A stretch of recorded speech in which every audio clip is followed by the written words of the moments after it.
Bonjour à tous, nous sommes ici dans la partie vente. Dans cette vidéo, je vais vous accompagner à personnaliser vos factures pour ensuite éditer vos factures à envoyer à vos clients. Mais vous avez également la possibilité de connecter votre CRM à iPayDate afin de importer l'ensemble de vos factures de vente.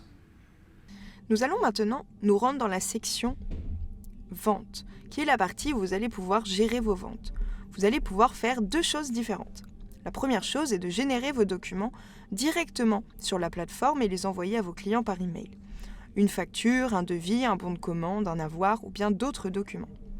La deuxième fonctionnalité vous permet de créer vos factures de vente sur le CRM que vous utilisez déjà au sein de votre entreprise et ensuite rapatrier les factures sur iPayDate automatiquement en le connectant.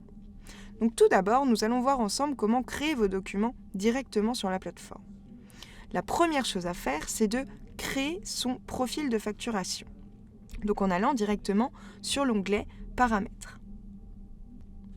Vous allez donc ensuite cliquer sur le profil qui a été créé par défaut et vous allez pouvoir insérer toutes les informations liées à votre entreprise qui s'afficheront en haut à gauche du document. Ensuite, donc, vous allez pouvoir déterminer des comptes par défaut. Vous pouvez donc personnaliser la facture avec le logo lié à votre entreprise. Vous avez donc plusieurs styles à disposition et dédier la couleur qui est reliée à votre entreprise. Nous avons ensuite la partie numérotation de factures. Vous trouverez ici les différentes valeurs dynamiques qui peuvent être utilisées dans le numéro de vos factures ou bien devis. Ici, nous avons le format de la facture qui a été déterminé. Donc, premièrement, on va avoir le code du document, ensuite l'année et le numéro de document par année. Si vous avez déjà un certain nombre de factures qui a été édité auparavant, avant l'utilisation d'iPayDate, vous avez la possibilité d'utiliser un compteur indépendant.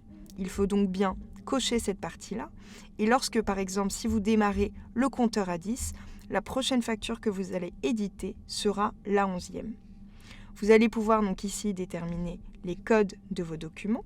Vous avez ensuite les termes et modalités de paiement, donc qui sont bien sûr modifiables, qui s'afficheront en bas de page de votre document. Ensuite, vous avez la configuration de l'email qui sera envoyé à votre client. Et enfin, la possibilité de paramétrer un email de relance. À chaque modification que vous effectuez, vous avez toujours le visuel qui est bien présent ici. La seconde étape à faire est de créer vos clients et vos articles. Donc si je vais ici dans Clients, je vais pouvoir ajouter au fur et à mesure mes clients avec l'ensemble des coordonnées liées à mon client. Ou bien, si vous avez une liste conséquente de clients, vous pouvez télécharger un fichier ici et nous le renvoyer complété afin que nous puissions importer la liste de vos clients. Il s'agit exactement de la même chose sur les articles. Vous pouvez donc les ajouter ici en insérant toutes les informations liées à vos articles.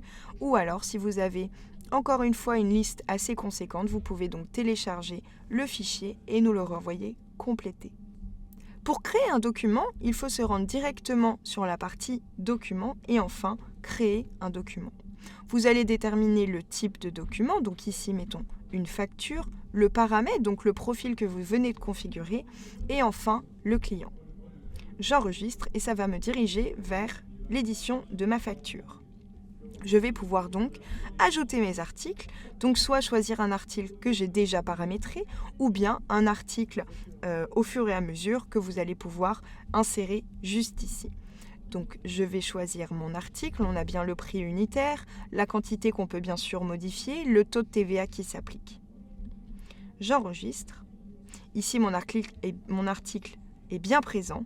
Je vais avoir le total hors taxe, la TVA qui s'applique et mon montant TTC. Je vais pouvoir choisir une échéance. Je vais avoir donc mon numéro de facture si besoin, si je veux le modifier. Ici, mon numéro par défaut va bien s'appliquer avec la date d'aujourd'hui. Je vais pouvoir enregistrer ma facture.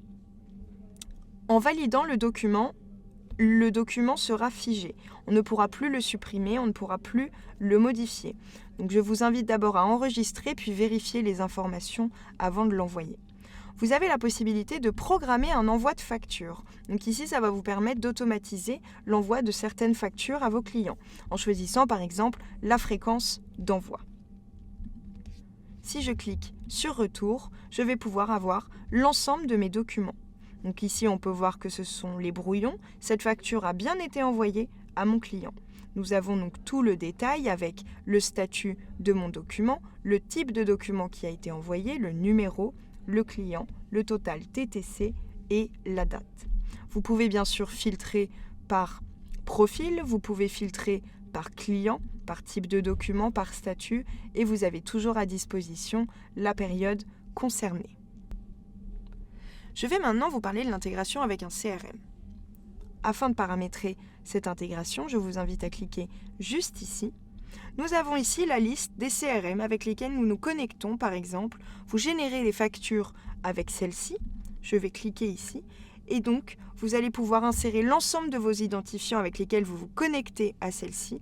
Et nous allons ensuite importer l'ensemble de vos factures dans iPayDate dans la partie « Mes factures ». Dès qu'un document est donc généré, un document de vente, vous pouvez le retrouver dans l'onglet « Pré-comptabilité »,« Mes factures » et ensuite, par exemple, filtrer par revenu ou bien par client.